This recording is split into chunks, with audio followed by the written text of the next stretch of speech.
స్వామి ముని స్వామి చెప్పండి అయ్యా. ఏందో జ్యోతిష్యం చెప్తున్నావు.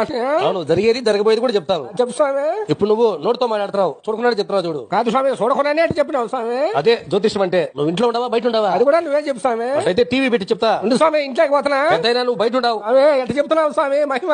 జ్యోతిష్యం అంటే అదే. అది స్వామి, నాకు పెళ్లి అయిందా కాలేదా ఒకసారి చెప్పు స్వామి. నువ్వు అడిగింది నేను చెప్తా, నేను అడిగింది నువ్వు చెప్పు. నీకు పిల్లలు ఎంతమంది? నాగా స్వామి, 3 ఆడపిల్లలు 2 కొడుకులు. పెద్దయినా నీకు పెళ్లి అయింది నిజమా కదా? మహాప్రభు ఎంత కరెక్ట్గా చెప్పినావు స్వామి. జ్యోతిష్యం అంటే ఎవరుకున్నావు? కాదు స్వామి, ఇంట్లో మా పిల్లం చచ్చిపోయిందా బతుకుంటాదా చెప్పు స్వామి. సరేగానే నీకు మలతాడు ఉన్నదా లేదా చెప్పా?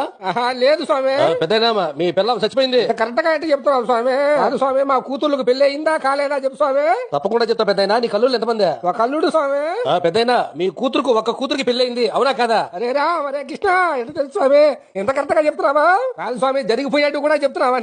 పెద్దయినా నువ్వు చిన్నప్పుడు పాలు తాగినావు అవునా కదా? అవే అవును స్వామి. నీకు చెప్పినారు స్వామి. నీకు పెళ్లి అయింది అవునంటే అవునను, కాదంటే కాదను అవునా కదా? అవును స్వామి.